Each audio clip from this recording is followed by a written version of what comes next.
It's one of the most hated movies of all time, but is it possible to look at Batman and Robin through a little bit of a different lens? I find that unlikely. Don't get me wrong, this movie is a load of old arse. It is a terrible movie. But you know what, I've been accused on this channel of being a bit negative with recent things, being quite pessimistic. So what I thought I'd do is do a video talking about one of the most hated movies and actually trying to look for things in there that are redeeming qualities. And I might try this for other movies. So let's talk about 7 actually good things in Batman and Robin. Yeah, there are apparently 7. I tried. I mean, the thing is with this movie, it's really bad. But you know what? When you zero in on a few things you like, and when you sit there and you actually focus on finding things you like, I don't know if it's me deluding myself, I don't know. But I had a much better experience with the movie this time. Maybe it's because I was lying to myself trying to find good things. I still didn't really like it, but it was the best rewatch I've had of this movie ever, so make of that what you will. I think the costumes and the makeup in Batman and Robin are fantastic.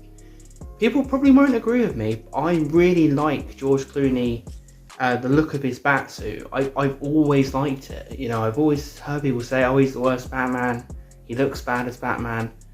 I'll probably say yes, he's the worst Batman, but I really like his blue kind of suit. I liked seeing a blue Batman suit. I just thought it fit him really well. I thought he looked good in the Batman suit. I just genuinely did. And I think that Mr. Freeze, Arnold Schwarzenegger as Mr. Freeze, the makeup job is incredible. If you think about it, everyone looks great in Batman and Robin. There are superhero movies where everyone looks terrible and doesn't look faithful to their characters. Everyone looks and feels like the character they're supposed to play. I know this is kind of bare minimum positives, but it's actually quite a good positive when you think about it, because I think the costumes are very striking, the makeup's very striking. Uma Thurman as Poison Ivy, she jumps off the screen. She looks perfect as Poison Ivy. Even Alicia Silverstone as Batgirl, she looks good. You know, everything looks good. The heroes and the villains look good. So if you're just watching this through a pure lens of, you know, a Saturday morning cartoon, you can have a little bit of fun with this, because everyone kind of pulls off the part they're supposed to be playing because they look so convincing. And again, that Mr. Freeze outfit is incredible. That makeup job is incredible. That suit on Arnold is incredible. He looks fantastic as Mr. Freeze. The relationship between Bruce and Alfred in this is great. I forgot how good the performance of George Clooney is in those scenes. George Clooney is a very good Bruce Wayne in this film. Granted, you know, there's not enough to it, obviously. But you know what? There are some heartfelt moments between Bruce and Alfred. There really are. Death and chance stole your parents. But rather than become a victim, you have done everything in your power to control the fates. For what is Batman, if not an effort to master the chaos that sweeps our world? An attempt to control death itself. Very emotional and almost deep for this film. It almost feels out of place. And you know what? Again, not lots of the positives I bring up in Batman and Robin feel out of place. You wish those good things had been focused on, and this really could have elevated the film. I think the scenes where George Clooney is seeing flashbacks of him and Alfred as a kid are very touching. I love the little lines that Michael Gough has with George Clooney, those little pearls of wisdom of Alfred that have an extra added weight in this because he's on the verge of death. I think that scene where Bruce thinks it's probably going to be the last time he sees Alfred and he just tells him he loves him is wonderfully acted by George Clooney and Michael Gough. George Clooney could have done it, guys. You know, based on the strength of these scenes, George Clooney could have done it as Bruce Wayne. And probably as Batman. It's such a shame and it's such a what if. And it just shows that he wasn't a complete failure in the role.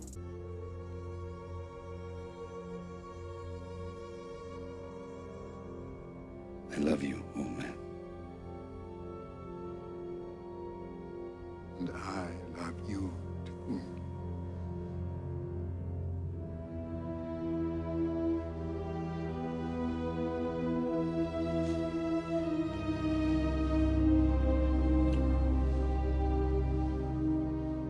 Again, when you start thinking about these things, it does open your mind a bit. You know, it's still a bad movie, but it does open your mind to maybe these days we focus so much on what's bad in bad movies, we miss some of the redeeming qualities. It's not enough to save it, but I think if you hate Batman and Robin, you won't remember the great George Clooney bits there. You won't remember the costumes and the makeup and this and that.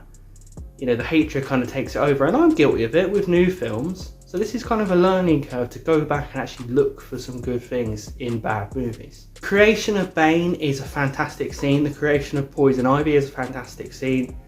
All of that shit in that bizarre, nutty, crazy, bonkers, middle of nowhere, shit show laboratory with this nuts, crazy, bonkers doctor who's an absolute fruitcake, hilariously played. These scenes, you know, for me, are Batman and Robin at its best, because it's Saturday morning cartoon, but it's also quite disturbing, quite morbid, and quite dark comedy. Almost feels a bit like Batman Returns, these scenes. That's what it's like. It's like you're laughing at crazy things. You know, it's so camp, it's so over the top, but it's also disturbing and dark and weird. I didn't really feel involved in Batman and Robin like in this scene, and these scenes are good. You know, to see Bane be created is an iconic moment. Uma Thurman's performance as she turns into Poison Ivy is actually one of the best scenes in the film by far. So that whole thing, they really should have zeroed in, because it did remind me of Batman Returns. It did remind me of that kind of morbid oddness and black humour. You know, it wasn't just childish nonsense like the rest of the film. This is an easy one. Batman and Robin and Batgirl are in this film. This is an easy kind of win for Batman and Robin. It's automatically a good thing. Think about it. Batman, Robin and Batgirl. If you're remotely a fan of Batman comics, you want to see Batman and Robin and Batgirl on screen for the first time since the 60s show. Live action, obviously. And it's cool. No matter who's playing them, it's going to be cool, because that visual of Batman, Robin and Batgirl. Simple as that. Batman and Robin and Batgirl on screen together. Enough said. Speaking of Batgirl, you know what, guys? Watching this back, Alicia Silverstone is pretty darn good. And when I was growing up, and whenever I think of Batman and Robin, I never really thought much of Alicia Silverstone in it. But you know what? She's coming off the back of Clueless, and you would have thought Alicia Silverstone would go on to be a gigantic movie star, because she had charisma, she was charming, she had a screen presence. Using feminine wiles to get what you want, trading on your looks? Read a book, sister. That passive-aggressive number went out long ago. Chicks like you give women a bad name. It was kind of Batman and Robin that killed her career. You know, she still acts, obviously, but she never done anything big. You know, you watching Batman and Robin, you thought like you were watching this girl who was ready to kind of, you know, put a jetpack on her and she go to mega stardom, because she just had this presence. She wasn't the greatest actor in the world, but she's pretty good. She's easy on the eye, she can deliver her lines well, and I was impressed watching Alicia Silverstone in this. I think it's quite a strong performance. Obviously it could be written 50 times better, but I think with what she's got, she kind of delivers. And the sad thing about Alicia Silverstone, she kind of got judged for this film when it's not really her fault, and she's making the best of what she's been given. Quite a sympathetic character. It's nice that she has this love for Alfred and wants to take Alfred away from servitude, and has to realise that Alfred's actually happy and, you know, become a part of the Bat family. That could have been elaborated more. Like everything I'm talking about in Batman and Robin, there was so much they could have done. And then obviously, when she is Batgirl, she doesn't take any crap and she doesn't come across as annoying. When she's making those comments of standing up to the, you know, men and showing that she can do it, she pulls it off. She doesn't come across as annoying. You're pretty good at this, little girl. Well, watch and learn, little boy. I like the motorcycle chase scene in this. You know, the neon of Batman Forever is back. You know, there's just flashing lights and the sparks everywhere coming off everything. It's 90s, guys. It's proper 90s up the arse. But it's cool, you know, it's a motorcycle kind of challenge race. Kind of reminded me of Lost Boys, which is another Joel Schumacher film. Kind of reminded me of that motorcycle challenge they have in that. Also kind of reminded me of Spawn in the way that, you know, the colours and the neon. And it also made me think that this scene could have been kind of out of a Batman Beyond movie.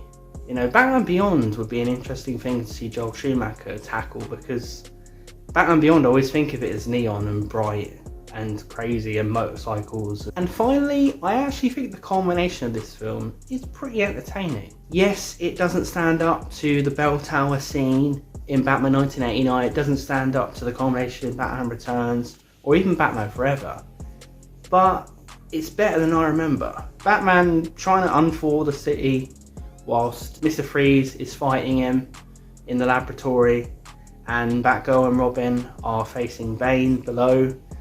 You know, it's kind of, as cartoons go, again, you've got to view it as a cartoon, it does have that kind of energy, that kind of entertainment of a cartoon where you're rooting for the characters and it's wild and it's adventurous. Kind of Batman Brave and the Bold, this combination. That little back and forth between George Clooney's Batman. And one thing I will say is, George Clooney's Batman gets better as the film goes on. I think once you're past the midpoint of the movie, I start to somewhat like him as Batman, kind of as this old father type Batman, kind of Adam West type. This little culmination at the end, where Batman and Mr. Freeze reach a bit of common ground, a bit of respect, I think it's well delivered by the actors, by Joel Schumacher, the way he shoots it, the striking image of Mr. Freeze without the helmet, obviously. George Clooney as Batman kind of bringing this conviction and this kind of authority finally, and this nice little moment of understanding between the two. I really like this ending bit. Vengeance isn't power. Anyone can take a life. But to give life, that's true power, a power you once had. Help me save another life. Show me how to cure McGregor's syndrome stage 1. And maybe you can also save the life of the man your wife once loved. He's still inside you, Victor. Buried deep beneath the snow. Take 2 of these and call me in the morning.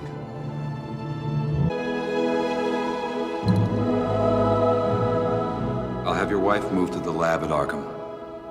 You'll be able to continue your research there.